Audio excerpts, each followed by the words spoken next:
eliminating the need. They've wasted a bunch of money on an e-commerce site that's not going to provide a solution to their pain point. Thus, the solution, ProBoard. ProBoard is going to offer two key differentiation points. The first is an Amazon-like sales platform. It provides an all-in-one solution with a familiar, easy-to-use interface. It looks really navigable by someone who's never even touched anything construction before. The second differentiation point is going to be the value comparison tools. At a single glance, a procurement official can go in and see prices, lead times, stock across distributors, and material specifications, the four things that are most important to someone working in procurement. The market segment is really large for this. It's currently situated between 78,000 construction materials merchant wholesalers and 310,000 building contractors. These two come together to form a $326 billion market. $326 billion is a lot, and it provides a solution to the two key groups that make up this market. So how is this business going to work? How is this business going to actually make money? It's going to boil down to four main things: strategic partners, the business type, the costs, and the revenue streams. The strategic partners are going to be small to medium material distributors. We're going to partner up with these material distributors to go to their existing customer base to provide a new way, a new, easier way for these customers to go and procure their products. The business type is going to be a business to business, and it's going to sort of function as an intermediary. The costs initially are going to be human resources, platform infrastructure, web hosting and maintenance, and research and development. And then what we're all here for, revenue streams. Revenue is going to come from a one-time seller registration fee. The seller registration fee is going to do two things. It's going to firstly provide us some revenue to get started, and then it's going to also ensure the viability of the business. By making a seller registration fee, there's a barrier to entry. So you're instantly increasing the quality of businesses. You're looking toward already established businesses to come in and start using this platform as a method that they sell. The second is going to be the real bread and butter, a transaction value fee. This is going to be a percentage of each transaction, similar to something like eBay and Amazon, that is going to be taken off of the transaction as profit. In conclusion, the problem here is that procurement is extremely complex. It's costing construction companies time, and in the construction industry, time is money.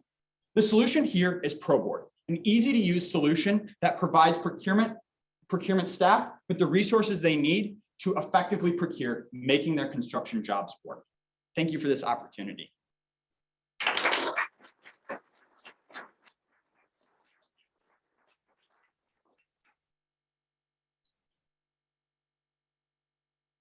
Question for you. Nice presentation. Is this, I'm a little bit familiar with the residential construction, home construction. Yeah.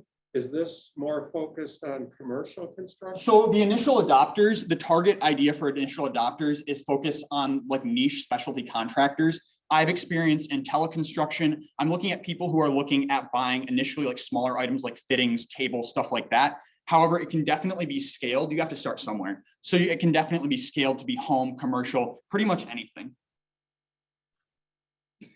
So if you're What prevents Amazon from knocking this off in 3 days? So what's preventing Amazon is the fact that Amazon's primary purpose is consumer goods.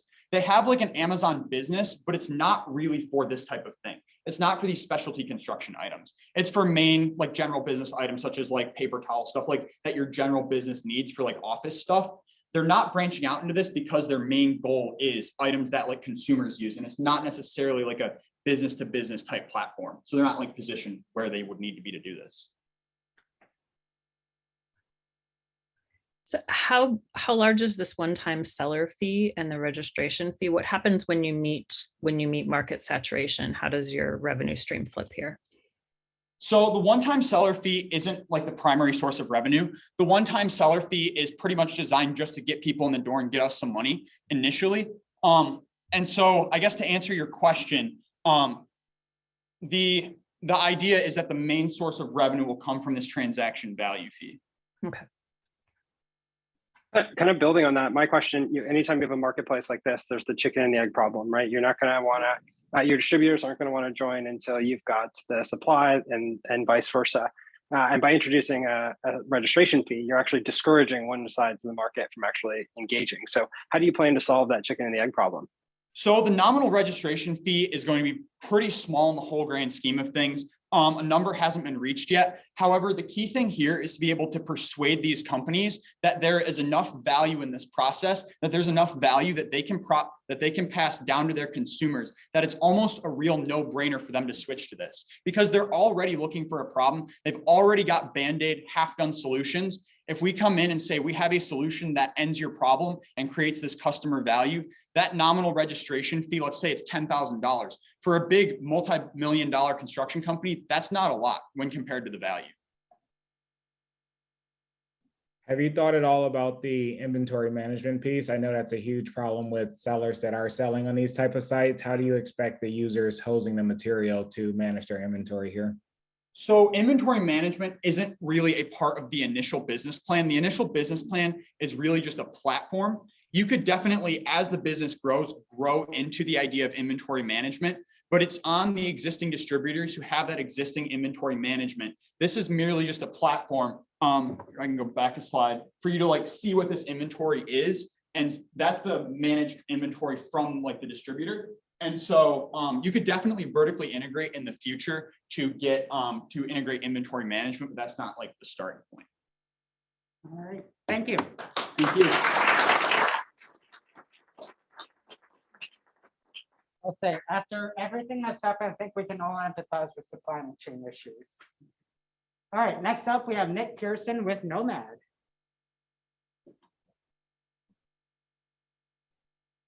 Well, hello, everyone. My name is Nick Peterson, and welcome to Nomad Performance Limited and our feature product, the Track Pack. Now, I'd like you to suppose for a second that you graduated from Michigan Tech, you got your dream job, and you're in your late 30s, maybe 50s, early 60s. Now, you have a little bit of money to splash, and you want to show everyone else how much work you've been doing. So the one thing you get is obviously a sports car. Now, you're in America. What sports car do you get? Well, you go to your local dealership, and which one is on the lot? It's a Ford Mustang. And I know that because 500,000 of them have been sold just in this recent model year. Now, they're super popular. So you don't want the same Mustang as the guy down the block. So what do? You modify it. But you don't have a lot of money. So where do you go? You go where literally everyone else goes, Amazon. But when you go to Amazon, you get hit with all this. You get hit with all this. Now, if you don't know much about cars, what are you going to do with all that? You don't know what this is. Why is that shaped like Batman? So you end up choosing something that isn't effective. And let's say it is effective. So if the wing is effective, if there's an imbalance in the downforce from your car from the back to the front, all of a sudden the front gets really light and you can end up in a barrier. It's extremely unsafe. And there are all sorts of questions. Will it even fit my car? If it's from Amazon and it's made out of cheap plastic, who knows? And additionally, how will it get to me? If you're ordering all these products off of Amazon individually, well, your shipping costs are going to be insane, and you don't even know if you're getting the right products or not. Well, here we are, the Nomad Performance Limited Track Pack. You have all of the parts that you could have found on Amazon, all in one elegant pack that's delivered right to your door. And what we do is we'll be based in Detroit, Michigan, the home of the American car. And what we do is we do all of the research that you couldn't do to make these performance parts safe. So we do all the aerodynamics, all the testing. We make sure that everything fits together as a proper ecosystem. So we make sure that your car looks good and is safe and works better for it. And we take all of this and deliver it right to your door. Nice, easy.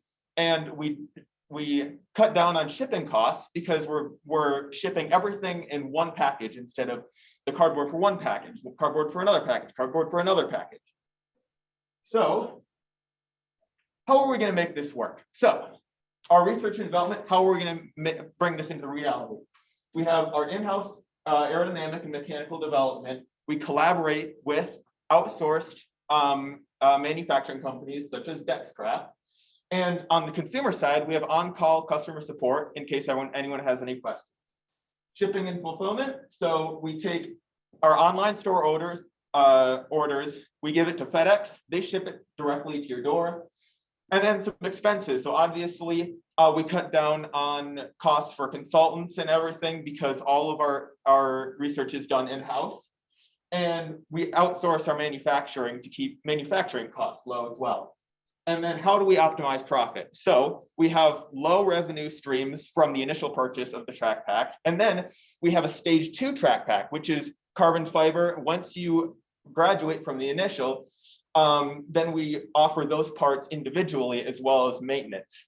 We plan to roll out with development on 2023, seek funding in 2024, and roll out our initial development in 2025. Carefully curated and exhaustively tested Ford Mustang upgrade packs by enthusiasts for enthusiasts. Thank you.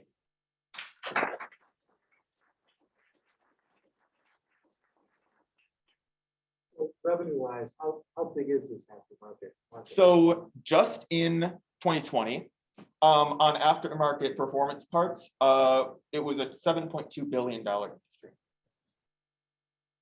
So do you plan to partner with Ford or any other car company or no? So initially in our building stages, we're going to keep it strictly on an aftermarket basis because developing those relationships, they take time, they take money.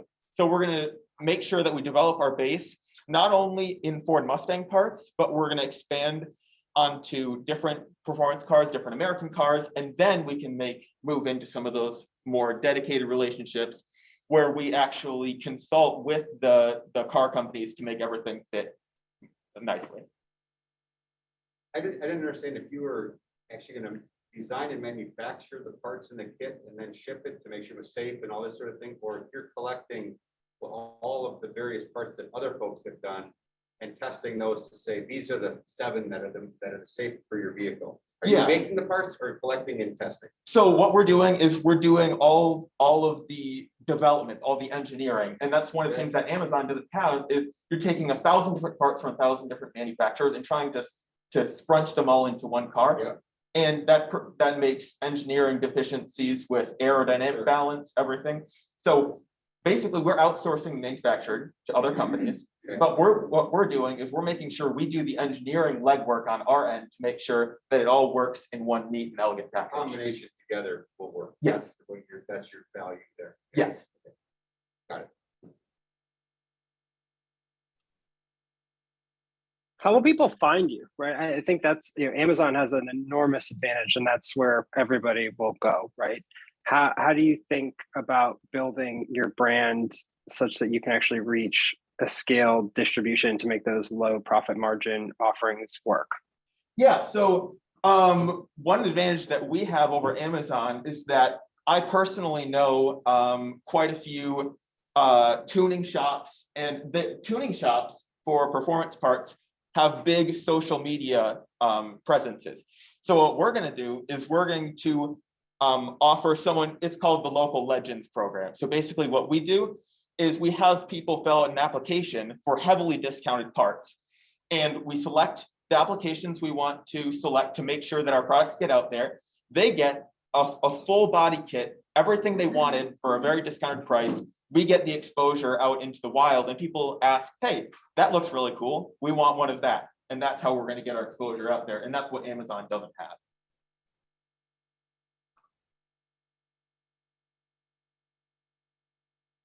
Any last minute feedback? All right, thank you. Thank you.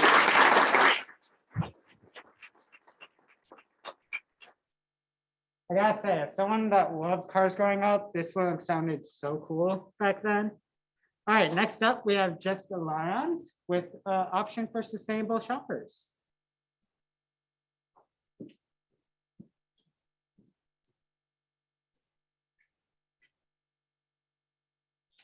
Good evening, everyone. My name is Jessie Lyons, and I'm here to talk about the future of shopping with the Sustainable Shoppers mobile app.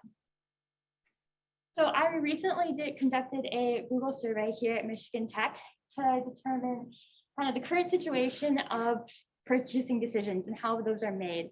And after cost, environmental impact was a high consideration for what you're considering when you're purchasing a product. As an environmentally conscious consumer myself, I know that it's overwhelming to try to purchase a product. There are so many labels out there, from net zero, 1% for the planet, plant-based to recycled packaging. It's hard to determine what truly is the best product. Participants in my survey showed that it requires a lot of research to try to sift through all of these labels, corporations, products to determine what is the best product. And there's also a lack of trust in corporations and what they're bringing out to you. These consumer quotes kind of show that consumers don't believe that labels are well regulated, and it can be overwhelming to determine whether it's a sustainability initiative someone's working towards, or it's greenwashing or deceptive marketing from that corporation. But on the other hand, corporations are trying to promote sustainability initiatives. They already have life cycle assessment data showing reductions in emissions, green energy reductions, and water usage reductions. And they want to show this to the consumer. So where's the disconnect? How can we get the corporation's data to the consumer in a way that they trust? And that's where I propose sustainable shoppers. So sustainable shoppers will provide the consumer with the real-time decision-making at the grocery store in order to choose what product is the most environmentally friendly based on true impact data. And this is comparable across products as shown by the user interface on the screen. This is Beyond Burger and Possible Burger's life cycle assessment data showing their emissions, energy, and water usage. And the best part about this information is it's information you can trust. Life cycle assessments require ISO global standards and are also have to be third-party verified for this app. There's already third parties out there doing consulting and verification work in order to ensure that these are comparable numbers across products. And really, Sustainable Shoppers' goal is to provide the transparency that the consumers deserve and give corporations the platform to share the information that they already have.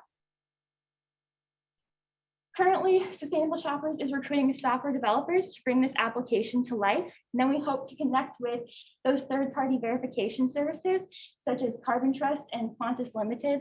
And they already have an existing customer base themselves where they're conducting these LCAs. So just bringing that to a mobile platform, then further connecting with other food and appliance industries in order to compile their LCA data and improve our database. And finally, launching in early 2023 with the first version of this app at a low annual subscription cost to the consumer. Thank you for your time. Are there any questions I can answer?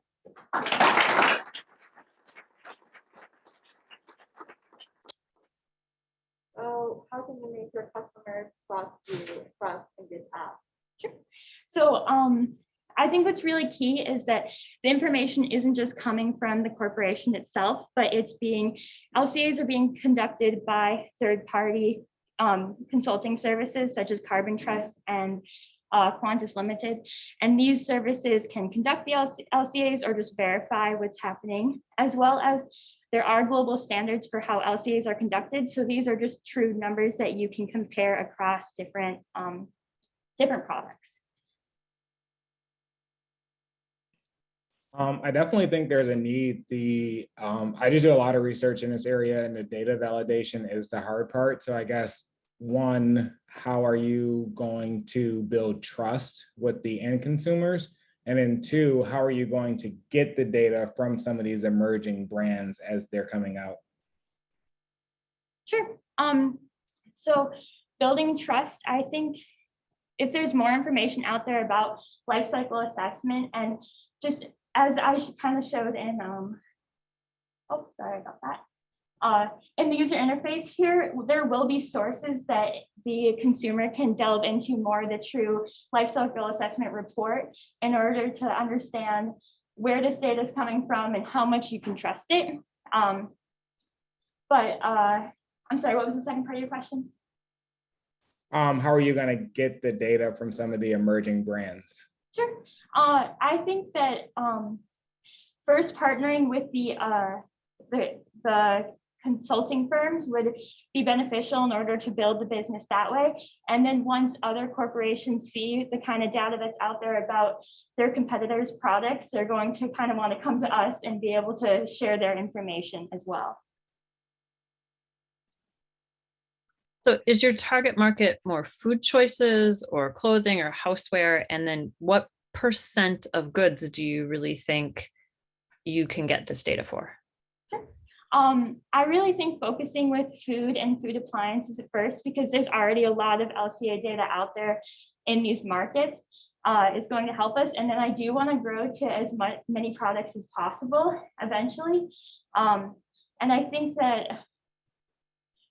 as far as food and appliances go, hoping for like 50% of the national products to begin with, or whatever we can kind of get from our partners at Carbon Trust and Qantas Limited would be important for us.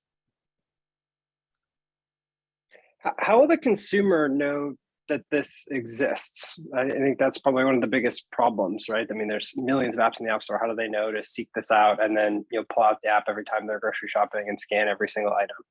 Sure. I think that there are a lot of environmentally conscious individuals on social media. So kind of starting with influencers in a way would be really beneficial, or people who do blogs, because I know when I look online, I'm trying to search for how can I know what products to buy and stuff, that's something that would come up. And if they utilize this information and then share it with people in their kind of social circles, that would grow the business a lot. All right, thank you. Thank you.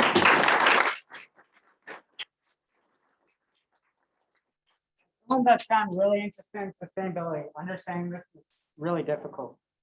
All right, so we are going to take a short intermission. Those of you virtual, I trust you know how to find your own bathrooms, but for everyone in person, bathrooms are just out the door and on the hallway to the left. And there's still more food and beverages in the back if you want to grab any of those. And we will be back in 5 minutes.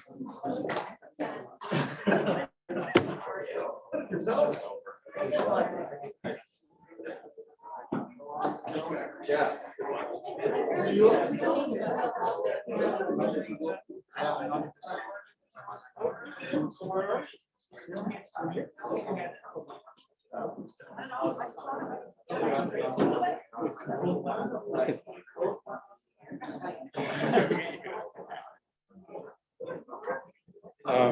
So what do you think?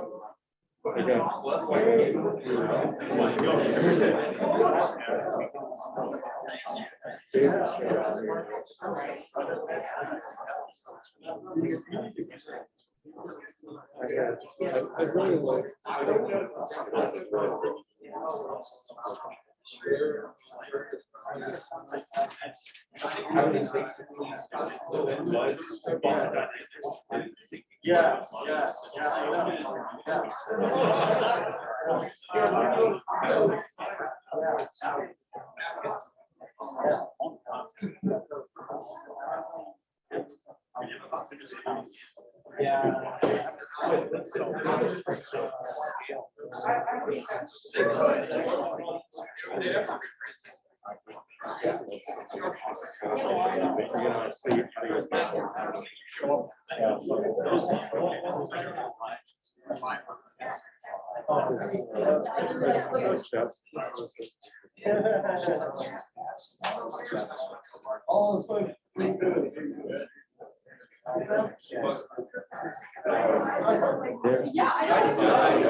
Yeah.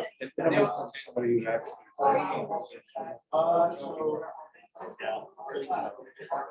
What else is out there? Though?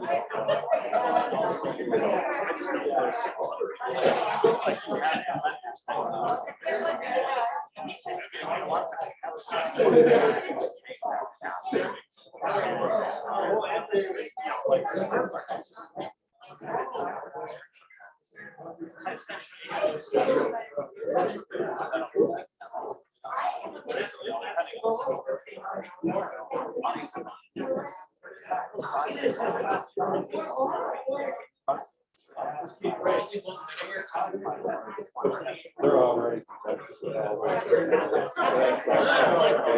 But he said he expected more.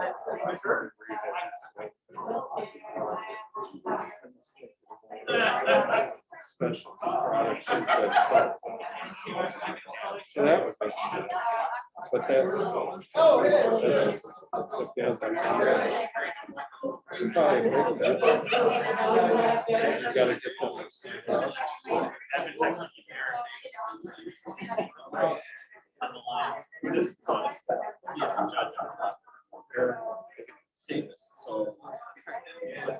Oh, You can go ahead. you already won. You don't I qualify. still haven't done it. What? So, the deal is, Jim.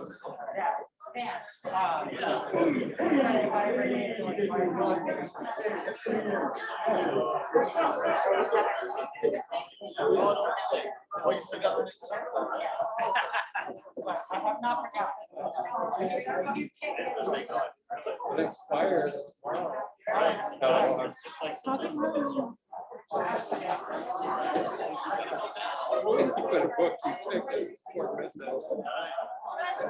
Oh, you're doing a good job, Gary. You're natural. Yeah, thanks, Jason.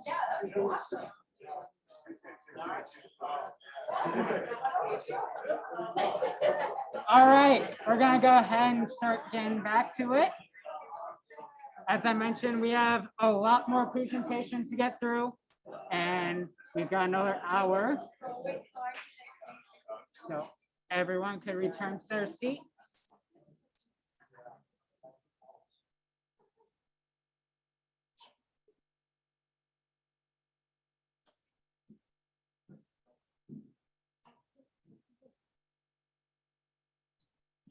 All right, and next up we have Austin Gooch with What's On.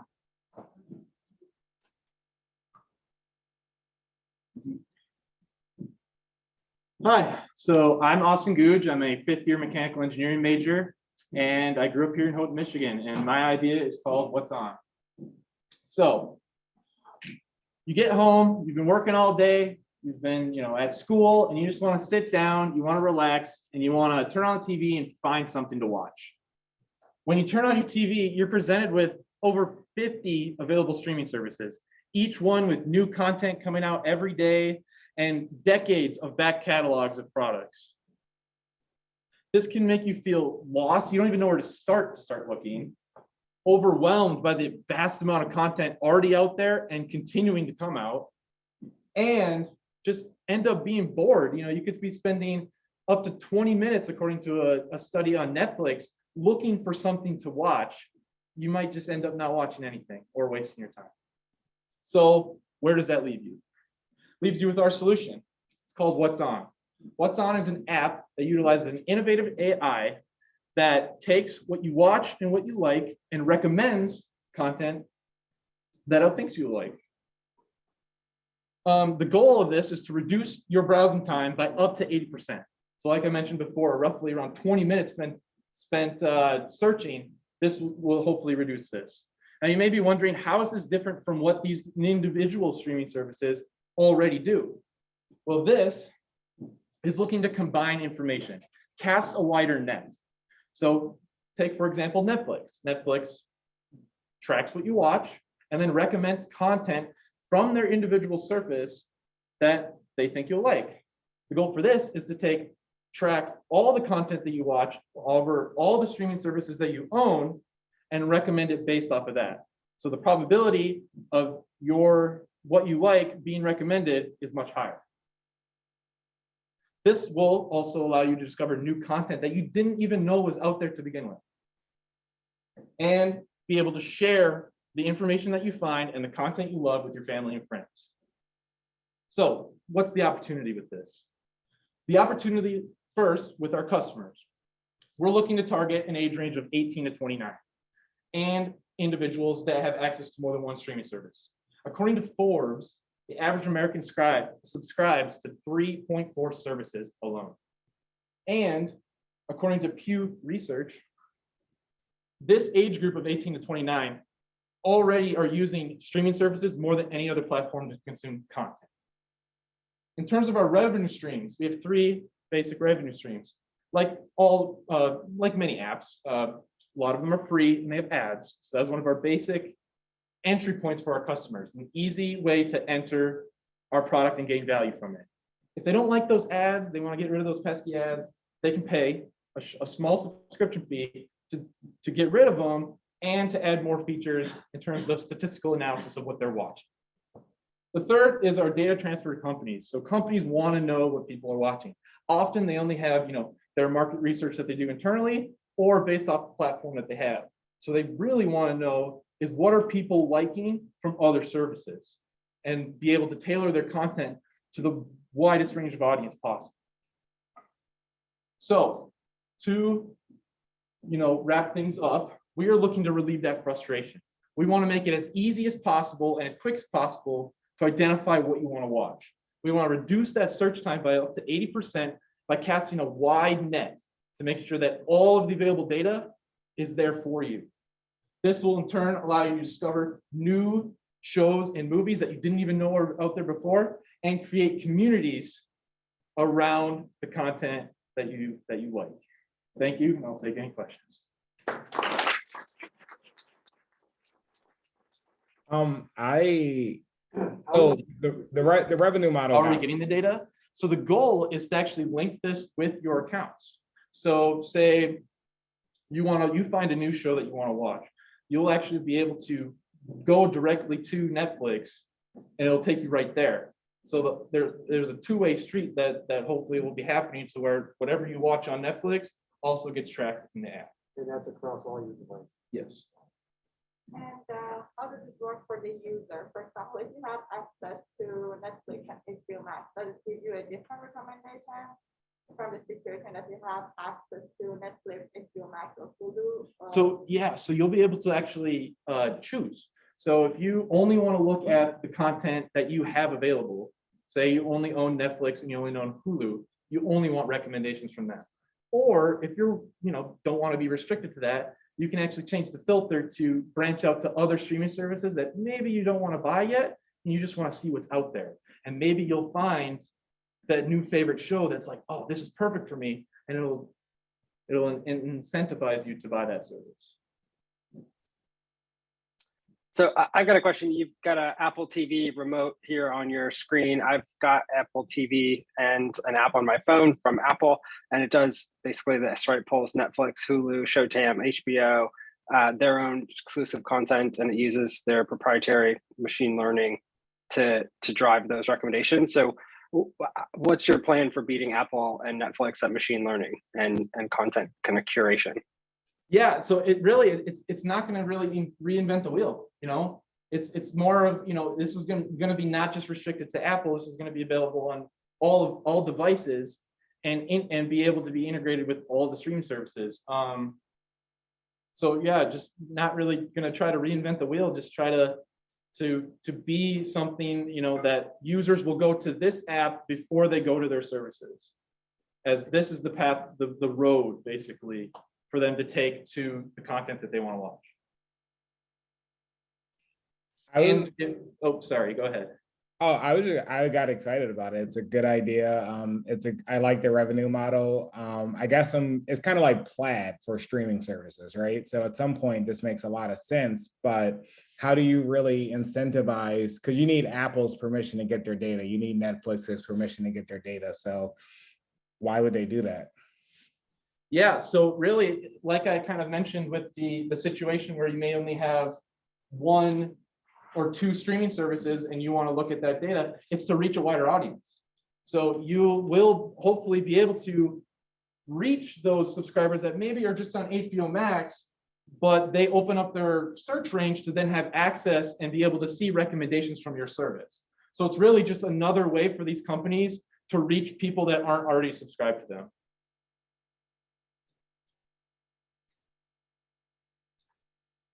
All right, thank you. Thank you.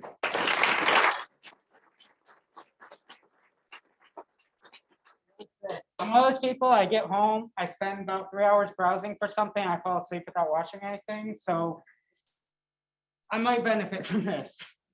All right, next up, we have Akil Kugler with Sense. Thanks. Hi, I'm Akhil, and I'm here to talk to you about Sense, which is an exciting new technology that promises to bring autonomous vehicles right here to us in the Kivino. So self-driving cars are an impending reality. Whether you like it or not, they are going to happen, but their adoption in the Midwest might be longer than we think. And inclement weather is actually a big problem. So autonomous systems typically use three-dimensional LiDAR sensors to sense the environment around them. They can do lane detection, object detection, things like that very well. However, when there's snow, when there's low visibility that's brought on by snow, the physics between the sensor and the snowflake itself can lead to a donut-shaped noise, as you can see on the left-hand side. Now, our Sense system is able to correctly identify and remove the snow and help increase visibility when the conditions outside are poor. So right off the bat, the value proposition that we have is an increased visibility. This has a two-prong effect. It helps improve, it increases safety, and it helps bring these autonomous systems to more geographies around the world. Our system is precise and can correctly detect and remove snow 91% of the times. The predictions that are given are highly localized to the vehicle itself. It's centered around where the vehicle is. Now, this is as opposed to some weather subscription services that can often be imprecise and give you predictions that span over several hundred meters. This also brings me to a cost reduction. So these weather services usually have a premium subscription of around $60,000 a year. So that's potential savings for our customers that want to use our service. Now the AV market is actually quite large. It spans all the way from traditional OEMs to sensor manufacturers and everyone in between. Our ideal customer segment would be somewhere in between. They would consist of field application engineers who work in these companies. These are folks who want to integrate all of these things together to bring new products to market to be able to beat the competition. And through customer surveys, interviews, what we have realized is that the best way to reach these folks is by doing demonstrations at conferences and at trade shows. We plan on making money in essentially two ways. Our primary target would be through direct sales of our software product. We plan on charging them a one-time fee of around $50,000 for this, with an optional $10,000 fee for help integrating this product into their system. There would be alternatively a $10,000 per year licensing fee if they choose to go that route. In that case, the software would just be a black box to them, and they won't be able to make any changes to the underlying software, essentially. And because it's a software-only product, we can use digital means of software delivery to reach our customers. So our journey actually began back in early 2020 when we just basically built all the hardware and we started driving around when there's a storm outside. We have been collecting data for a couple seasons now, and after 2 iterations, we have proved that our software prototype can work. It can detect snow very well.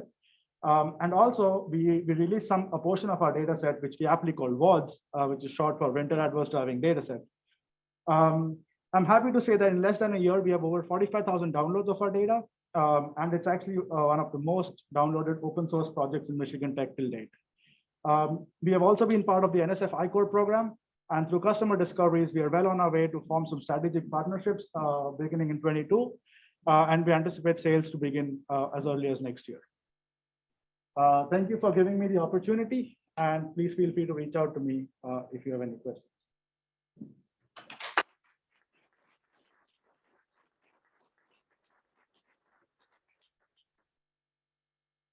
Yep.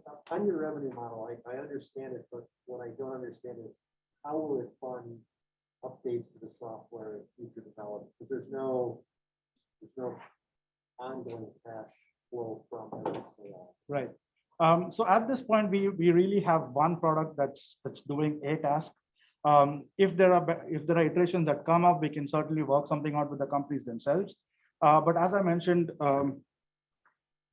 we do have the optional package of installing the system for them, in which case we would help them integrate the system into their product essentially. And so if there are updates that we come up with, we can certainly work something out with these companies. I just haven't thought all the way that forward. Gotcha. Thank you. Sure. Cool stuff. Thanks. That was going to be my actually more of a recommendation than a question, right? You look at your Tesla, who I think is kind of leading in the self-driving space right now, and they're now charging $12,000 per car for their first self-drive or for their full self-driving technology. I could easily see this if it works as well as it looks like it does, just being a license fee where you charge per car, right? If your software is in that car, you should get $100, right? And that way you'll have that reoccurring revenue stream, and it will help you continue to improve the software and invest in other areas. Sure. Well noted. Thank you.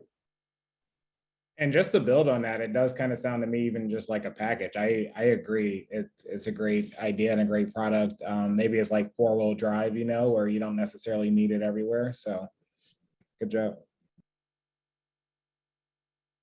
Yeah. We were actually surprised when we started this because there's currently two things that these companies do. One is they either just don't operate in these conditions, or second, they rely on weather forecasting to determine if there would be snow, for example, and if there is, they just don't go outside, or they pull their fleet outside. And so such a product, I think, can really get into the market. And actually, one thing I did not mention is we'll see that here, but by 2030, it's supposed to grow. This autonomous vehicle market is supposed to grow up to $14 billion. And by starting now, we believe that we can get into it, sink our teeth in that basically market, and grow as the market grows with it.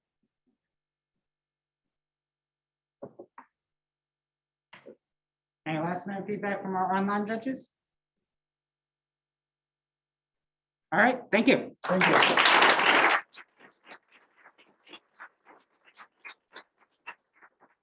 I gotta say, it's my first time driving in Holland winter, and it scares me sometimes. And having a system I could take over would be extremely helpful. All right, next up, we have Bailey Golden with STEM Power.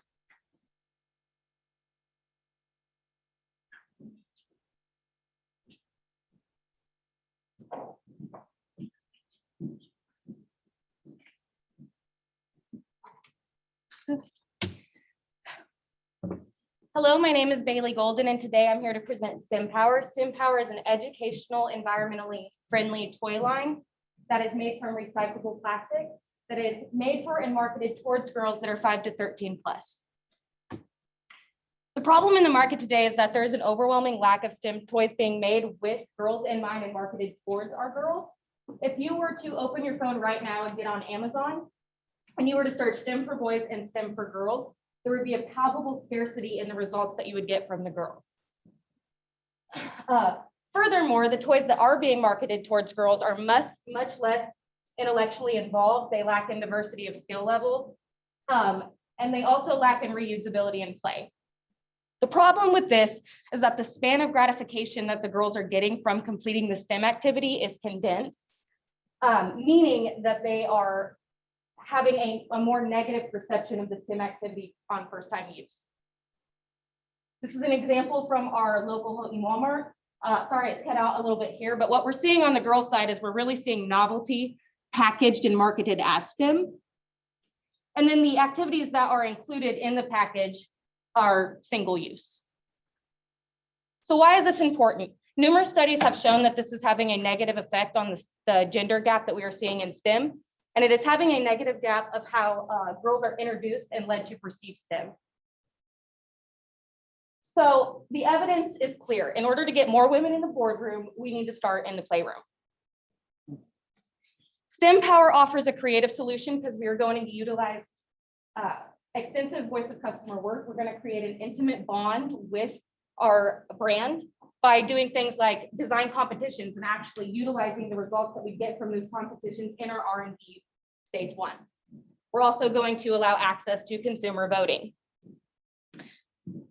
Our product is environmental because we are going to use the waste from recycled plastics. We're going to regrind that down and use injection and blow molding in plastics. And that's going to not only allow us to offer an environmentally friendly option to our consumers, but also that's going to give us that $15 to $30 price point that we're looking for, because we do not have to source raw virgin plastic material. The total revenue that is projected is to be $9.5 billion by 2025, with that 7% growth accounted for in that figure. With our innovative techniques and our branding, our business model, we would like to see to take 35% of that market within 5 years of full-scale production.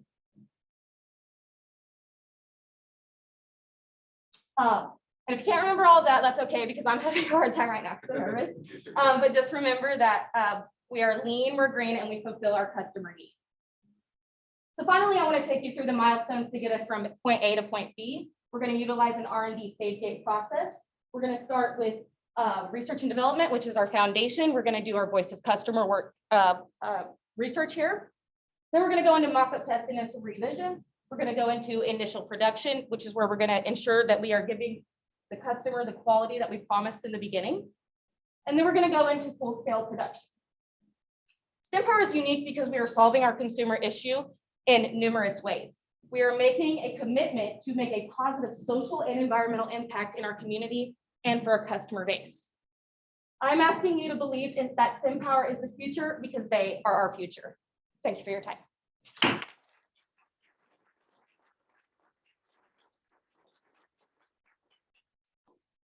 Is there a specific age group that you are targeting? Yes, we are targeting ages 5 to 13 plus. We can't go any lower than 5 because we're going to have small pieces in our product, and because of child safety provisions, we can't really recommend below the age of 5. Your voice of customer work you're talking about is try a bunch of different kind of kits and lists as to which ones are most effective. That's the concept. Do you have one in mind? Do you have a solution in mind? Yeah, absolutely. That's one way that we're going to do it, but we're also going to implement that the design competitions to actually build a kind of an intimate bond with our brand. Yeah. And not only that, but we can do mock-up testing where we can put a bunch of kids in a room and see what toy they go to and see what's working. Sure. Yeah. So really, the business model focuses on that research. That's where other brands are lacking. Can you help me understand, is this a kit or a toy? Is it direct to consumer? Yes, so distribution is going to be direct to consumer to organically introduce the product and then use social media influence to gain mainstream demand. But it is going to come as a kit because it's going to stay true to STEM. We want to get away from that novelty that is being represented as STEM to girls currently, and hopefully to create a line and to have several reusability factors within those kits that we're marketing. So you may know this, but Lego has put quite a bit of effort into moving their marketing towards being gender neutral, and many of the Scandinavian toy makers have moved towards more gender neutrality in their toy design as well as STEM toys. And so I'm interested to understand why you're marketing towards girls as opposed to just a gender neutral toy. The reason why we're marketing specifically towards girls is because we're seeing that there is a gap. Not only that, just with Lego specifically, it is a niche. And so someone that's interested in STEM may not be interested in Legos. And then gender neutrality, because of the way we socialize our children, particularly in the United States, gender neutrality isn't effective. And we're seeing that with STEM educational toys today with our boys and our girls. So how will you how will you define what becomes a girl appealing, and are you concerned about further reinforcing gender stereotypes for girls? Absolutely, that is a really good question. The studies have proven that making the toys pink, it's not enough. And so that's where the business model of including our customer base in our R&D process is going to make that difference. And actually doing the legwork to sit down and be like, what do you want to see? What's going to get you interested in STEM? And actually listening and incorporating that in our products. So there's a lot of research. If you look up Cheryl Sorby's research, there's a lot of research that shows that young children's ability to rotate things in 3 dimensions is a bigger predictor of their STEM success than their math abilities at a young age. So I'd encourage you to look into toys that involve spatial analysis skills. Yeah, that's a really good point, like Montessori toys. All right, thank you.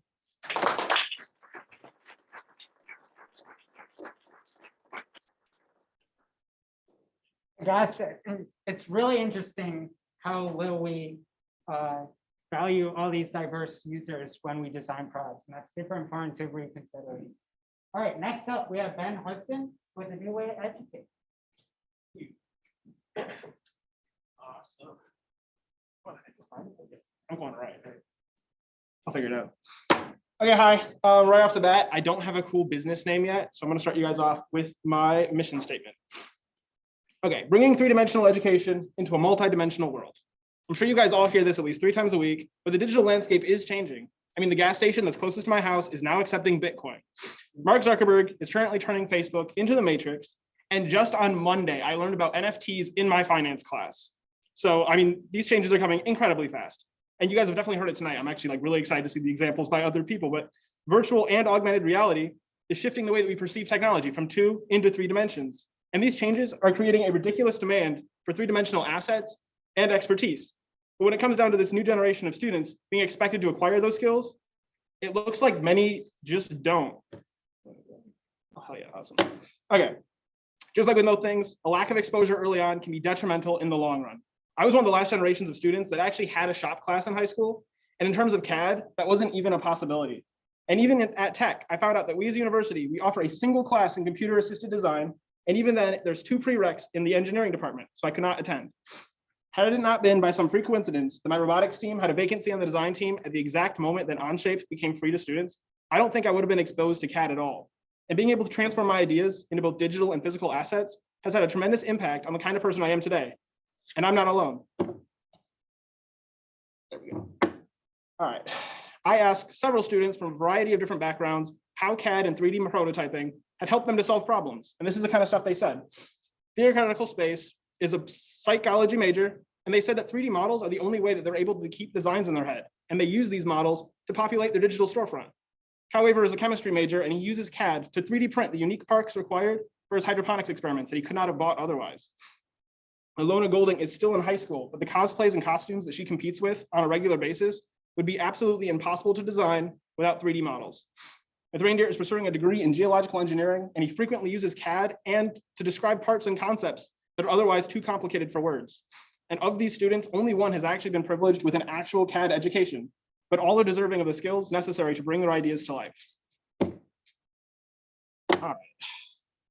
The customer segment is there, but how can we reach these students and provide them with the skills and services that they need?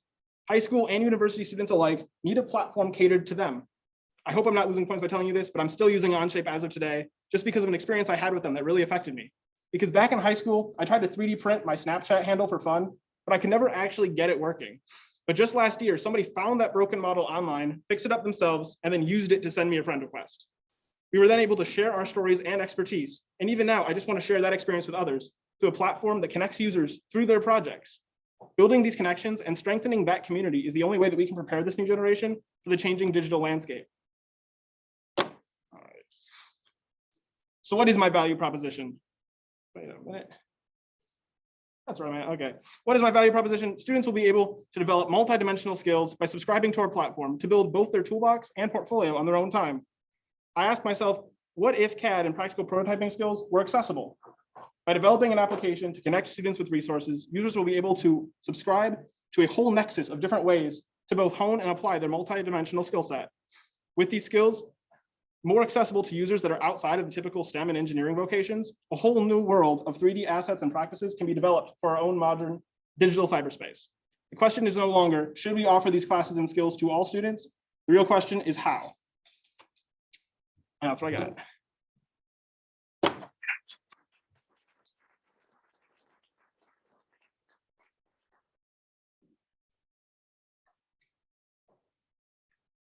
So it's a subscription service? Yeah, it's kind of like a social network in that respect, where it's going to be using the same, and that's actually where I know there's not like a revenue model in there. It's going to be using the same kind of freemium subscription, which is users are going to use it more for the community building aspect and the portion where they're able to show off their projects and like engage in those digital assets. But on the flip side, it also allows for people to spend a little bit of money to access other portions of the program. But that would more venture into like the marketplace aspects, where that's when they're able to actually like peddle these designs to places like the metaverse. And it just kind of focuses heavily on education. But then on the flip side, when it comes down to revenue, it offers these kind of creators a way to market their creations and abilities. So, yeah.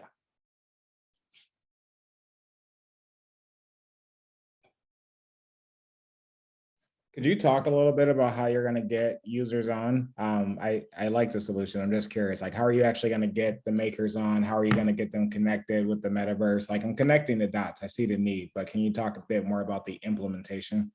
Yeah, exactly. I definitely want to start. The reason why this focus mostly on high school and university students is that students are the ones that are going to be pretty much using the software.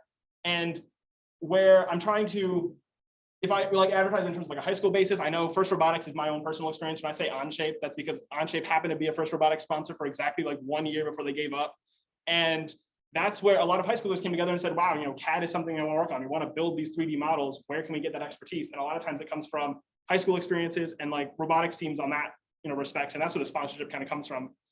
But definitely start with high school, eventually move on to college. And the entire goal of the project is essentially say, if this is a skill that we need to have like students to have, how can we get the ball rolling? And that's kind of where this network comes in. So what does your platform offer that can't be found currently by just Googling YouTube videos and going on Thingiverse? Mostly the point where you can tether creators to their actual creations is the part that I'm really interested in, where it's not so much like LinkedIn saying, okay, I'm a third grade, I'm CAD engineer, this is the kind of stuff that I build, here's my portfolio, but it more says, if this is the project that you're focusing in, like if somebody enters in as, I use NFTs as a lot of examples, but if they enter in saying, okay, this is my digital thing, I like making little animals or something along those lines, other creators aren't able to say, okay, I need somebody who's got a CAD resume. I just saying, hey, this is something that I like. And if I'm able to connect through those projects, it allows people not necessarily to define themselves on their education or the vocation or like where they came from, but more by saying, these are the things that I've made. Where do those products fit in? So, yeah. Any last minute feedback? All right, thank you.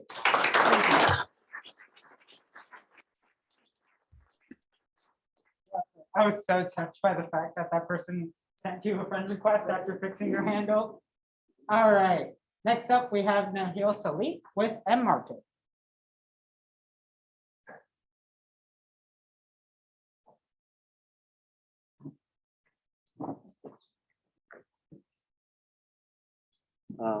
Hello, everyone. I'm Rahim Iqbal, and this is Nihal, and we're here to present our idea, M-Market. So a lot of time, almost all of us have either made a resume or have seen one. When there's a little section at the bottom that says, there's, where I can say skills, hobbies, interest, passion, etc. But neither the maker is interested to put those skills at the forefront of his resume, nor the reader is looking for those skills that are down at the bottom of their resume.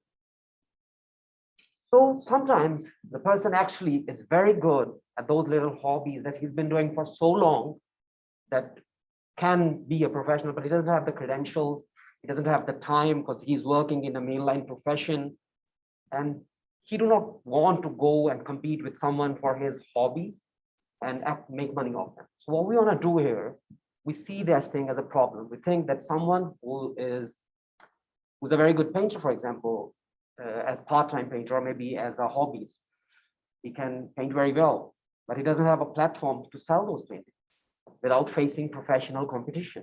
So what we want to do is we want to make a platform that will connect people and provide them with a platform to market their secondary skills without putting that much skill into it, like without putting that much time into it that he needs if he go onto any of the market that have professionals on it. Because he want to do something as a part-time, as a part of a hobby that I want to make some extra bucks of it. And others are doing it as a mainstream business. So we won't face a competition from that person on our platform. To clarify my point, I'll give you a couple of examples. Nick is a cook in this building, and he works here from morning to noon. He, apart from being a cook, is a very good painter and a singer.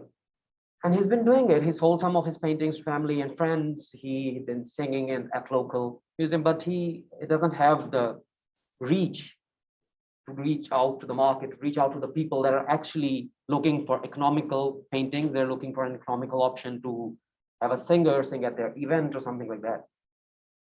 And another example could be two students at Michigan Tech. One of them has time, one of them is good at cooking, and the other one doesn't like to cook but wants to eat healthy. So he can buy the one when the other one cooks. Like for example, John cooks and Bob wanna buy it. So John, when he's cooking, he'll cook an extra portion, and Bob can go on while going home, he can buy it. So it doesn't have to be just cooking, singing, it can be anything. You can be good at hardware stuff, you can be good at anything that you do. Just a secondary skill that you have, you know you're good at it, you have been told you're good at it. But working in a mainline profession, you don't have the time to go and market that skill, that hobby that you have, you know are good at it. So to explain further, I'll So basically, to sum up what my teammate Rahim said here is that we want to build a platform where people who are good with their secondary schools can, monetize their skills without facing competition from the people who have that kind of skills as their primary profession. So how we want to start is we want to, how we want to enter the market is that we want to build a web-built marketplace. And once we have built a marketplace that will enable people to, open some kind of virtual shops in that, and those shops will be limited to the people in their particular community, so that when they have their shop ready, people in the community know them, and they could first try their skill set. Yeah, they are good in something, they can try it in the community on some reputation point. So those people who are, once they're on the platform, many of them do not know what they want to do.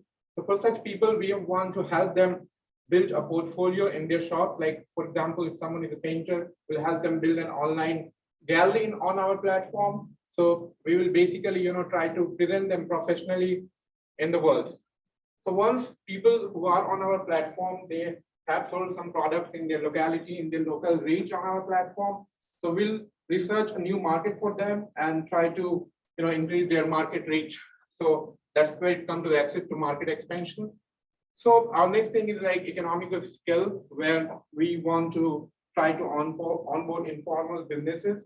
But informal businesses may not be a very big thing in United States of America, but when you go to the third world country and in Asian countries like India, Pakistan, Bangladesh, all nearby area, we have our 80% economy is running on the informal businesses. So there are so many people who need that kind of help, who need those tech and platform to, showcase their skills and reach out to the wider people. Those vendors are being exploited by people who are running on top of the marketplace, and they just somehow do not get their worth. So moving ahead, it will also be a kind of platform for people to get self-employed. So as my friend gave an example that you have some plumbing issue 12 in the night. So if somebody is self-employed, he can be employed anytime. So we want to give such people a platform where they can be, anybody who has something to sell, they can sell on our platform by just opening a shop over there. So into the future, what we want to visualize ourselves as that, we want to visualize ourselves as a metaverse market. That's how our name M come into play, where you can realize it as people opening their virtual shops and people buying some kind of virtual shops over there and try to sell whatever skill set and services they can offer over there. All right, thank you.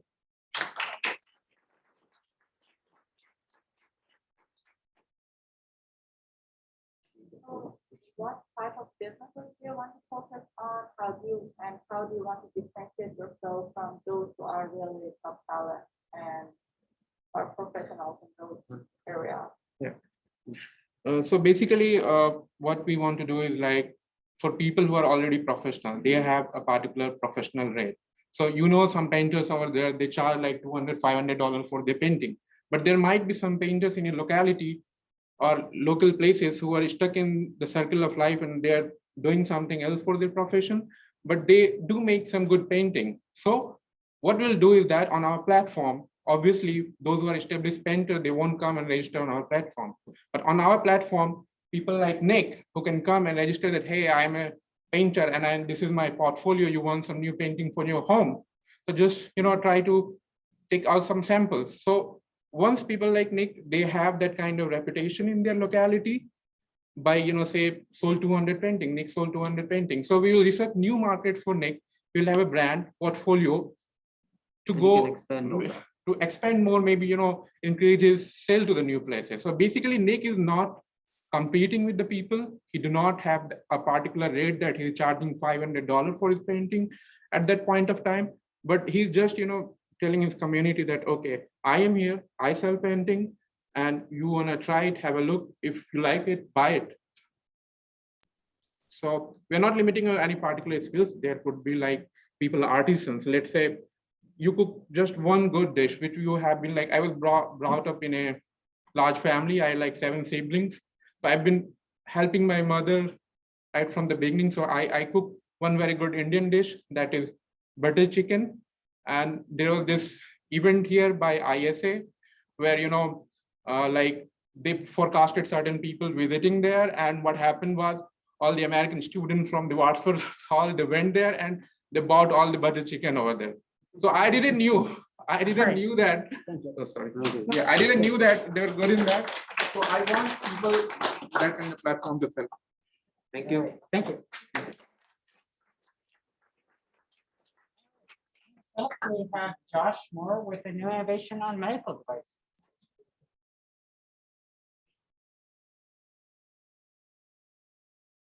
All right, now, before I start, I'd just like to say that fair warning, it's going to be a lot of information and it's pretty technical, but it's the medical field, so it's kind of necessarily so. Now, obviously, there's more than I can cover just right here, and obviously, I'm going to try and cover the most important stuff. So, title's kind of covered, but I'm going to be presenting the search for smart medical devices. So, here I'm going to be showing you novel brain-computer interfaces based on neuromorphic chipset. So the problem is that we need smart medical devices which allow the treatment of more complex problems. Neuromorphic BCI is the solution. This scientific paper says that, which basically means that our current tech can't tell what to act on and what not to. And typical models like that are demonstrating like the threshold model. So you can see these hills and valleys in the bottom one. They don't pass that threshold, so there's no stimulation.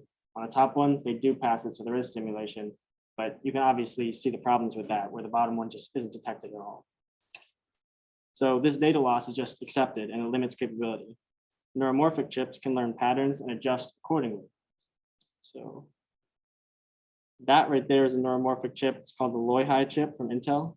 And basically, these types of chips are going to be fundamental to learning, to treating disorders like depression, because in some cases, the electrostimulation actually makes it better. In some cases, it actually makes it worse. These neuromorphic chips will actually be able to learn based on those patterns and decide when to actually do it. So normal BCI can actually read signals incorrectly because they ignore the chemical agents in the brain. They just focus on the electrical stimulation. So neuromorphic chips will actually be able to use that pattern recognition. As you can see in the image down here, all of those like cells in this chip are parallel connected. So it can create these patterns and it can actually, the chip itself can learn instead of just using ones and zeros like a normal processing chip. So a mathematical formula allows for this real-time adjustment. Here we go. Yeah. There are many clear customers, and there will be more as the tech develops. However, as a simple and concrete example, this tech is the most powerful tool we have to treat depression. This is especially true for treatment-resistant depression, which is an extremely prevalent and destructive disorder worldwide.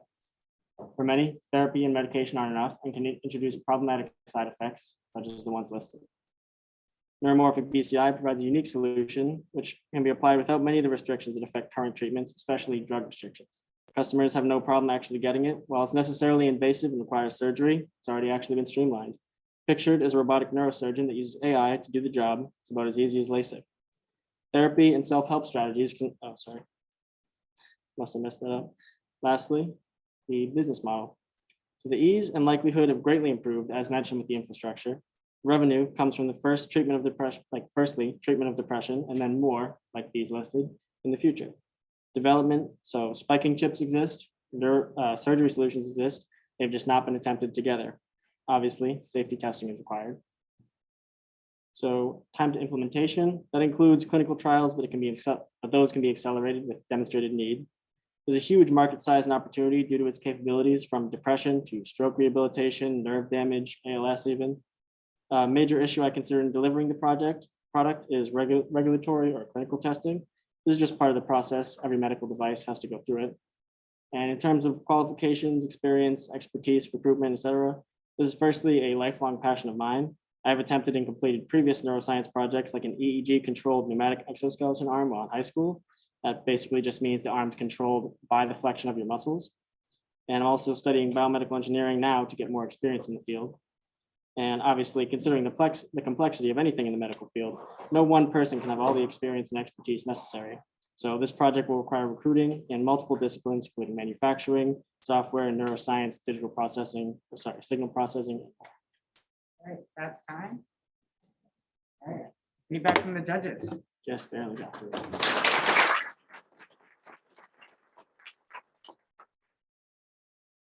Is it a device? Yeah, so it's implanted and then treats? Mhm. Yeah, I think this is great. I had a family member that actually had something similar done. I'm curious, like, how early are you? Like, it's very cool tech, but I'm just wondering, like, how is this actually a business and when? Like, how soon can it be implemented? So Is it, I think maybe this question is it a good research project or is it a business? Is that kind of what you're saying, Eric? okay, there's a lot of research in it right now, but one of the businesses doing the closest thing to what I'm doing, but they don't actually use the neuromorphic chips. They're just doing that threshold model is Neuralink, and their first goal obviously is going to be to treat depression. They're running clinical trials actually in humans. They're working on that next, but they've actually already put the chips into, like, they've done testing with rats and simpler models and everything, but they've already put the chips into more human-like, or I guess closer to human animals like pigs and monkeys. And they're actually able to get a monkey to play Pong with no controller input or anything, just the signals from that interface. What's your strategy for recruiting team members? You're gonna need for teams, how are you gonna reach them? How are you gonna engage them? How are you gonna I mean, like specifically hiring them or like finding them? finding them, yeah, even particularly when you don't have funds in hand to hire them. Okay. Specifically finding them, I would say, stuff like Indeed, the typical methods. In terms of the funding, it's kind of a big project, so it's hard to, come up with the funding right away. Like all medical devices, it's not like I can just grab pocket change and start it with that. But you're going to need investment first of all, and then you can kind of, work towards the recruitment with, like, once you've really nailed down exactly what you need. Does that make sense? Is that kind of what you're asking? Okay. So I'm familiar with the electroconvulsive therapy that's used for Parkinson's and depression. And I don't have a biomed background, but this seems like it would be safer because, correct me if I'm wrong here, but it's an implant, but your brain itself would be essentially doing the circuitry or kind of rewiring the chip that's implanted. Exactly. Yeah. Because it's actually implanted and because it's pulling from multiple areas of the brain, and your brain's actually controlling the implant, it's a lot safer because it can modulate when and where to give that signal. Any last comments from the judges? All right, thank you.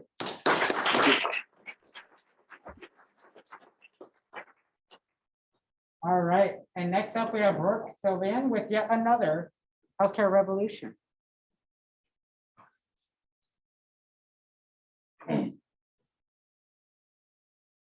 Hello, I'm Rourke, and I'm here to talk about the next step in the healthcare level. Well, first, let me paint you a picture. So one day you get sick, it's moderate, it's persistent, so you decide to go to a doctor, schedule an appointment, or go to like a quick care facility. There you have to fill out your insurance information, wait in the lobby for, let's say an hour, and you're finally admitted into the doctor's office where the physician, runs you through a series of standardized questions and routine protocols to then maybe intuit a diagnosis, or if they want a more accurate reading, they will send the serum sample to the lab. They'll draw a serum sample and send it to the lab. Lab technicians will analyze that sample, send it back, the results back to the physician, and you might get those results at minimum 24 hours later, but a lot of times it's gonna be several days later. So what if I was to tell you the future of health monitoring is going to be proactive, at-home, self-administered testing, where that whole healthcare pipeline that I just described to you will be automated onto a device, where the serum to results will happen in less than 15 minutes. So up here, you can, as some of you might know, is an at-home COVID test. You simply supply a serum sample to the lateral flow assay, and then it flows to the testing region, and it's a colorimetric biosensor. So at that point, there's target molecules that it's testing for, and if it does detect those target molecules, it will change color, right? So it's an analog device that detects if there is a target molecule that's present in the serum, but it does not quantify how much serum or target analyte is in that serum. So enter your electrochemical biosensor. So it's the same. I can just put it up here. You guys take a look at it. It's dead cell. So, but it's the same as you simply drop a bit of serum sample onto the device, and the chemical architecture that's functionalized on the surface of the electrode detects the target analyte, but it can also quantify how much target analyte is in that serum sample that you're supplying. Moreover, because it uses electronic technology, you'll be able to simply plug it into your phone or computational device, where at that point, all you do is drop the sample on there and you push start, and within seconds, minutes to seconds, you'll be able to quantify the analytes that you're trying to detect.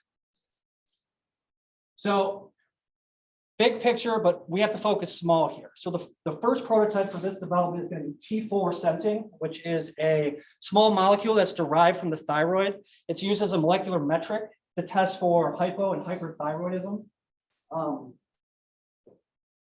And so the target market here, the early adopters are going to be, it's going to be consumer facing, and it's going to be directed to those who have chronic thyroid issues, right? Also, people that have genetic predispositions for thyroid issues, as well as clinics, just in general, so that the physicians and nurses can use this point of care technology to do the testing, in the offices. So to conclude, it's been said, if you want to make millions of dollars, help millions of people. Okay. Well, every year, 3 million people on average are diagnosed with thyroid-related issues. And they use T4 to monitor that condition specifically. That's one analyte that's used to monitor 3 million different diagnostic tests, right? But this platform is going to be able to test for hundreds, if not thousands, of different analytes into the future. And so now we're not talking about helping millions of people. We're talking about helping billions. All right, that's all the time we have. Feedback from the judges.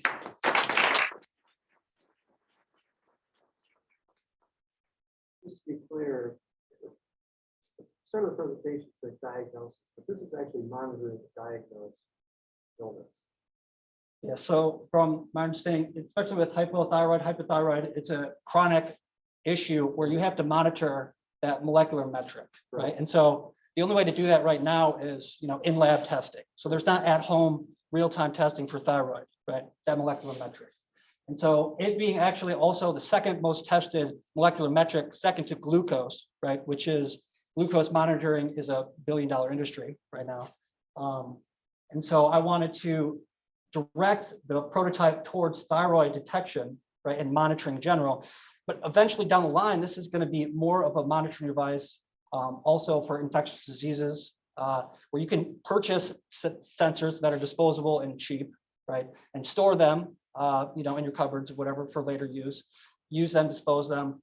And early company development or structure is going to be hardware selling sensors, but eventually this is an information company, right? So you're absorbing information from patients, from people, from consumers using this, from different analytes they're using.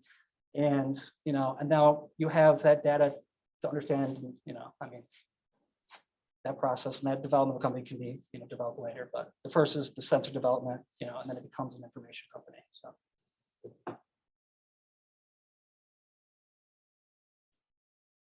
So you've developed the sensor? So I'm working on developing the sensor, but specifically, I'm trying to create a patentable aptamer design, which is a nucleic acid DNA RNA construct to detect small molecules specifically. The T4 is one of the small molecules that the first molecule I'm trying to capture in this biorecognition molecule. Question. At-home testing can be depressed and unreliable with not the same clean conditions as the lab. How are you going to ensure that this results for something as serious as thyroid disease going to be accurate? So the testing is going to be before you can get FDA approval for either if it's a medical device or if it's just a health device, health-related device, you have to present the data. So that's what I'm working on right now, is developing the sensor, optimizing data collection, and then just publishing. So that's the next span for the next 3 years is optimizing design so that accuracy is, all right, within the range. So. That's all the time we have. Thank you.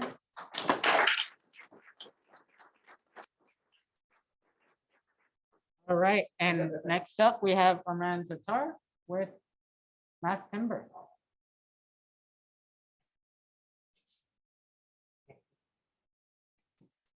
Good evening, everyone. So the industry that I've targeted is mass timber industry, which is expected to have already is $1.4 billion by 2025. This is already the purchase material, the mass timber material that is already going to be used in the projects.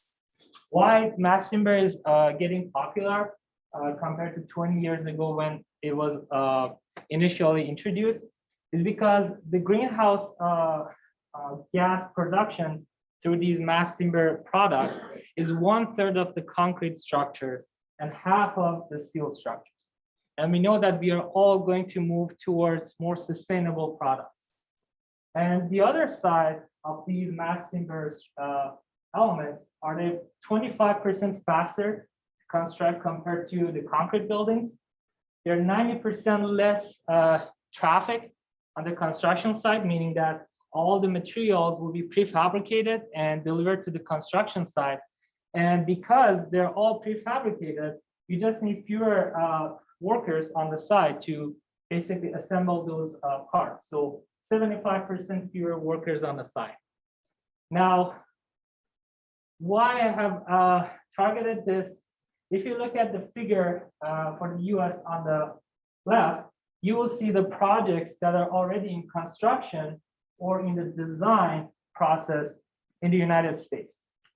And the figure on the right is the USGS map for the seismic activities in the US. And if you map those two on top of each other, you will see a very similarity between those. Is that most of these projects are constructed in the regions that are highly seismic areas and active seismically. And the other data that was important for us is the number of projects that are being constructed or in the design process. So already in the September 2021, we have about 1,200 projects. By 2034, it will reach to 24,000 projects. Now, the product that I've designed is basically similar to, I want to use the analogy for the cars. So in the cars, we have crumpled zones to basically mitigate the damage and save lives for the passengers during our accidents. And so that was the analogy that was used before in the industry, using elements that are yielded during an earthquake. Now, what is best before having an accident is to brake before that accident. So that's what I've designed. It's basically a brake system for a building. So in this system, you don't need to basically repair anything after an earthquake or during an earthquake. It's just these connections will help dissipate the energy of an earthquake. And after earthquake, you just remove the brake pads and place the new ones. And the other benefit of this is that it will help in shelter in place for post seismic events. And already we have developed the product and we are already part of the NSF project. So these two fundings were about $700,000 already. And so we're able to develop this product. So basically we have de-risked that aspect for the industry. And all you need to do is to patent this product and then house it inside an LLC and then sell that business to a mature business. That mature business could be Simpson Strong-Tie, which is shown in the business plan that I have. So they already have the network, they already have the warehouses and tools that they can reach to customers. All we need to do is be part of that network. So time we have. So yeah, we'll for feedback.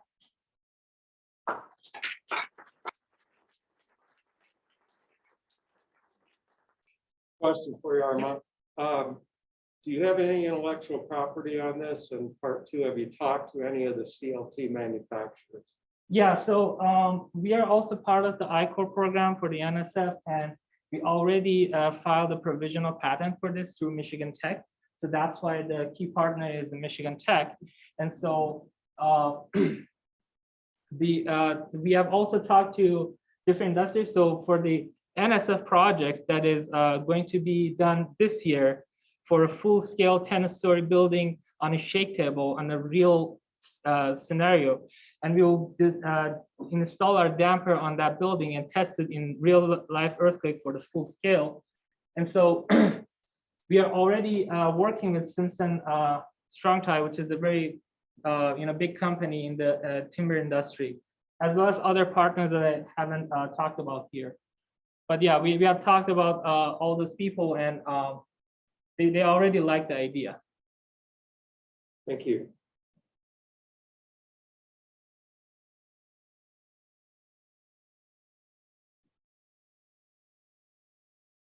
Any other feedback from the judges?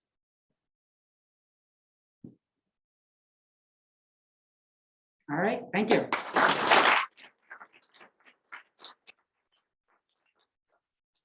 Okay, and we have one less participant participating virtually. Anastasia should be able to hear you.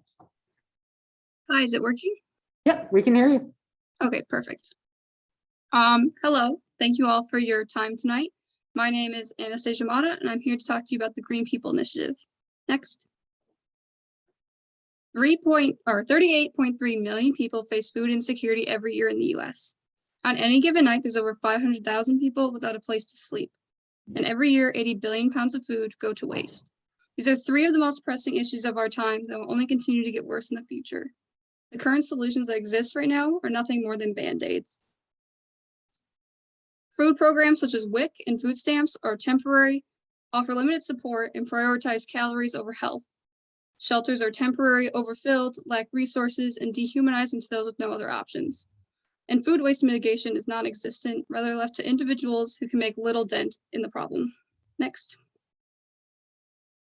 This is why I have developed a triple threat solution with two mutually beneficial consumer streams. The idea behind this business is that I will create micro farms that can house two families in 3D printed homes that can be created for less than $4,000. These families will be able to live on the farm for 4 years.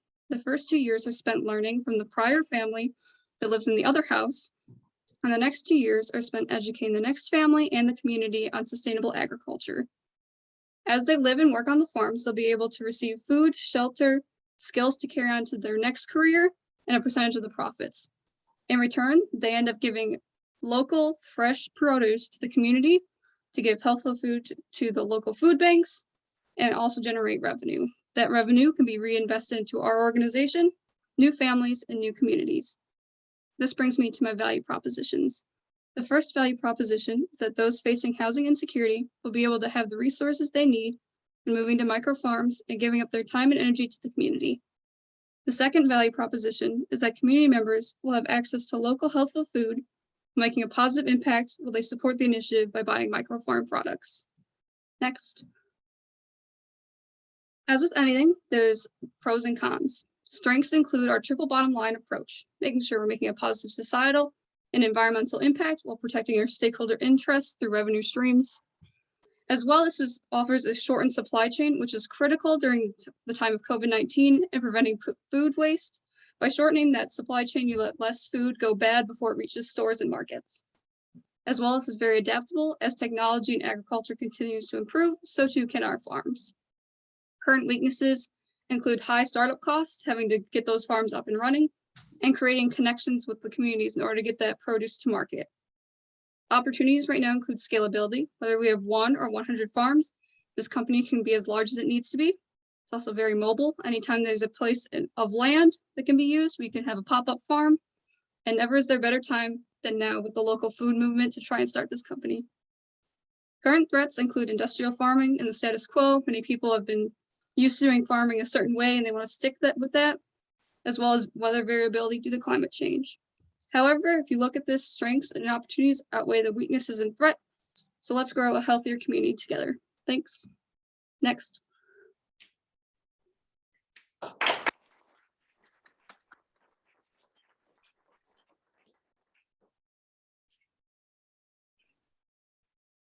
Feedback from the judges? So I don't doubt that this will feed people and also provide better food for the community, but I'm a little bit concerned about your model for how people leave the program. So at the end of the 4 years, they'll have essentially acquired farming skills. And what is the demand for organic farming skills in terms of employment for low-income people in the US right now? Well, I think that they could also grow a lot of other skills while working on these farms. Also having the knowledge and working with new sustainable agricultural technologies is going to become very vital in the future. Demand is going to be continuously increasing. The populations are rising and we're not going to be able to feed those populations. So having an understanding and a firsthand experience with technology used on these farms might help them find careers in the future working for either indoor farms or even starting their own farms. I'm struggling to see like people, it's a great idea. I'm just struggling to see like people deciding to go do this. So can you help me understand like exactly who like the target is for this? Like who would go and do this? So ideally the target market is those that are housing insecure. They either don't have a place to live at all or their standard of living is very poor. They live like in the inner city in non-safe environments. So they move to these micro farms in order to have a sense of security and safety, be able to provide for themselves and really kind of take back their life. And it's mainly for families would be the ideal. And then any farms that were not currently occupied, we'd like to open up to different like management teams that could bring in people for like team building activities and things. And how are those people going to find you? We would have a team of social workers probably on hand, and they would be able to go out to different shelters and mainly in city centers and look for families that are in need of housing and security. Right. So again, you're dealing with a demographic that probably is not going to have the capital to buy a farm at the end of the 4 years of their own. So I would encourage you to spend, I love the program, but I would encourage you to spend a little bit more time thinking about what happens to them. Have you just created a 4-year haven and they live in this wonderful bubble? And then at the end of the 4 years, are they off ramped back into a world with no safety net, So could there be some sort of exit program or more transitional skill building on the way out? Yeah, ideally that would be, oh, sorry. I was just going to add, I think there's some really neat things that you could do if you partnered with some of these non-traditional education programs like Coursera or some of these organizations where you can get kind of upskilling at an affordable price while combining that with something like hydroponics or like you've kind of been alluding to, some of these kind of budding technologies that could upskill while also kind of providing some of these opportunities. I think the other thing that's kind of interesting about hydroponics, right, is like I think mobility is really challenging for a lot of people that are in these situations, right? Even if the situation's not great, they oftentimes have other families and networks and things that keep them within that kind of geographic area. So being thoughtful about that and not just saying like, hey, let's relocate you to the cornfields and start to think about how can we actually start to work within some of these communities that need the help could be really powerful. All right, and that's all the time we have for feedback. Thank you. All right, we have reached the end of presentation, so we are actually now ready to vote for Ian's favorite. So Ian, if you want to go to fullev.com/Lisa Casper, is that 153? 152. 152, sorry. Or if you want to text Lisa Casper 152 to the number 37607. And then once you are there, oh, you guys can't see the letters. Okay. So they go to the poll, they should be able to see. Okay. Perfect. So you will see the options listed in order of the presentation, and each presentation has a letter associated with it. So just vote for the one that was your favorite. And we will take about 4 more minutes to vote, and then we will begin our award ceremony. I can't see the option, I don't know how to text this stuff. It's hard to see. Okay. Yes. Yeah, here, let me see if I can do that. They don't want you to go back. They won't be able to see the bottom. There. Okay. Is that working? So you just dial 37607. And then Lisa Casper.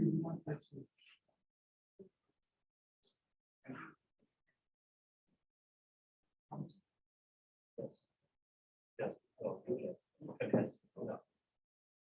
Usually. Do contestants vote? Are you? I think you're part of the problem. Okay. Gave the first presentation. Did he vote? Yes. Yes.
Yeah.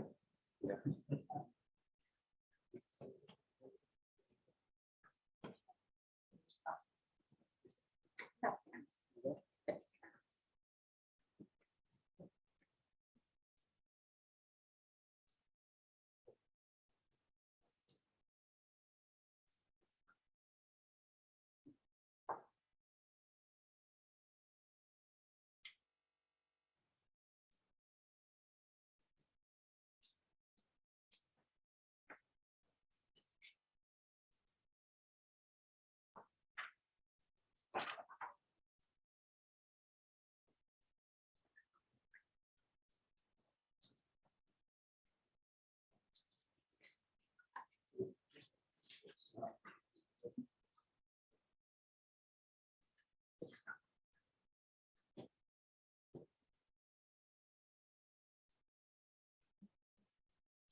All right, well, thank you everyone for your participation tonight. Thank you for the voting in the fan favorite, audience favorite. And so we were very fast. I've been doing this for a number of years, so believe it or not, that was very, very fast. So we already have the results.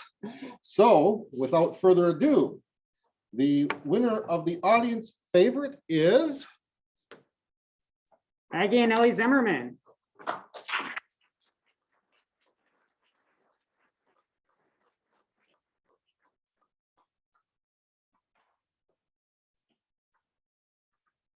Need to get your photo taken.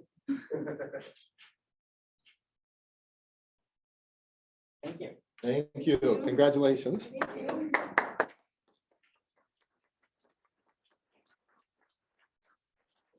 Next, we have honorable mention, which goes to Nick Peterson.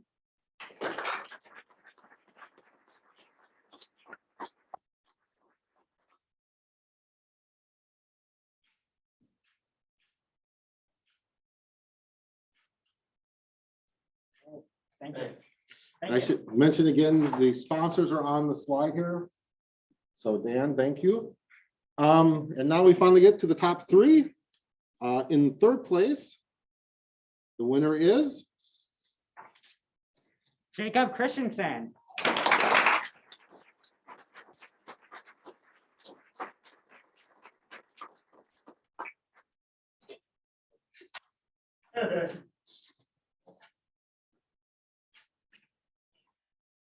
All right, thank you.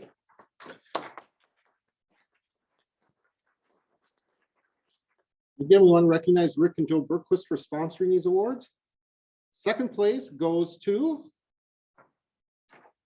Maggie and Ellie Zimmerman.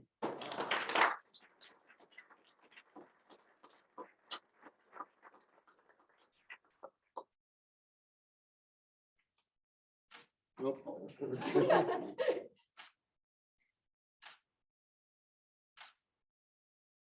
Thank you so much. Thank you. All right. And in first place with a Bob mark is Akil Kara.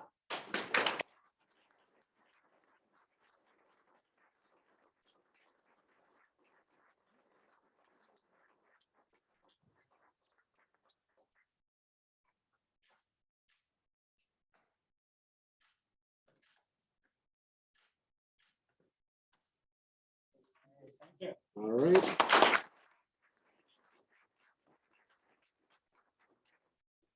All right. So next, I'd like to introduce Dr. Ellie Ascari to come up to the stage and present the Social Impact Award on behalf of not only herself and the College of Business, but as well as Creative Minds, Last Mile Cafe, Jake Northey, and Eric Davis. Sure, thank you so much. So this is the initial step that we're taking at MTU in the College of Business to encourage entrepreneurs to solve a million people problem. And this award, I'm really happy that you're offering this award, and I really appreciate Eric for supporting me in this initiative. And this award would go to Bailey Golden.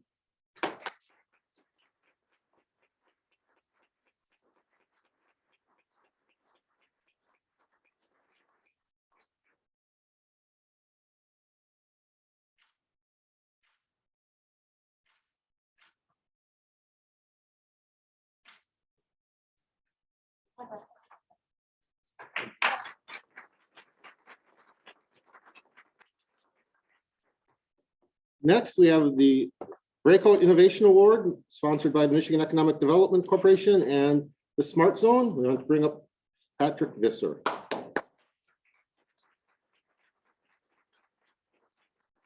Thank you, Dean.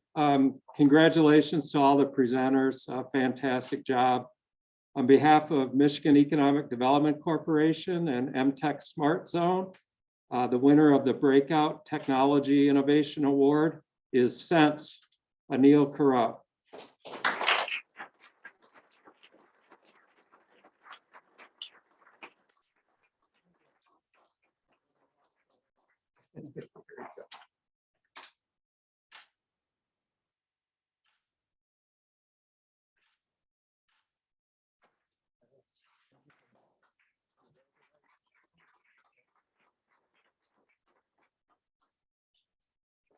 So tonight's like tonight don't happen without a lot of work by a lot of people.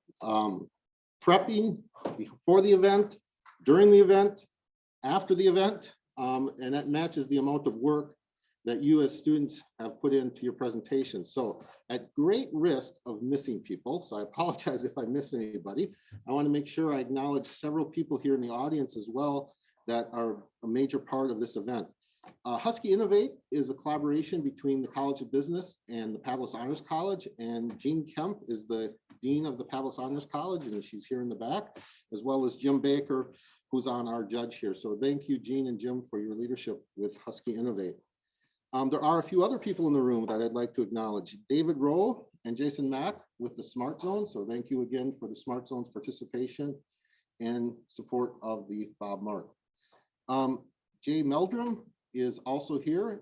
He is working with the partnership between Michigan Tech and Traverse City and building those partnerships that include innovation and entrepreneurship.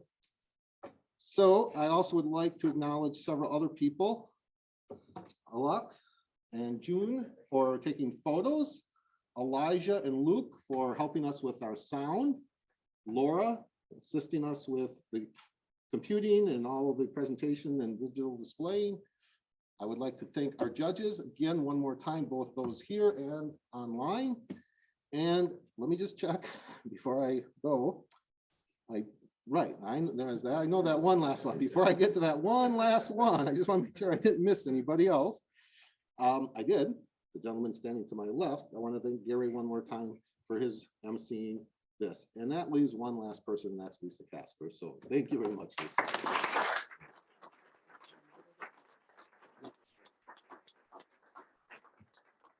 So congratulations to all the winners. I'm not real big on participation trophies. I know, Luan, you be proud. But actually tonight, it is an exception.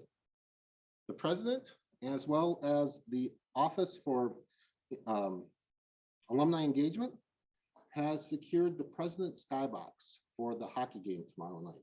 So all the participants in the Bob Mark Elevator pitch tonight, you are invited to the President's Box tomorrow night for the hockey game. Please get in touch with Lisa, correct? Please get in touch with Lisa and let us know if you will be able to join us in the President's Box for the hockey game. So with that, I again want to thank everybody. Thank you for your energy. Thank you for your enthusiasm, and we look forward to seeing you next year.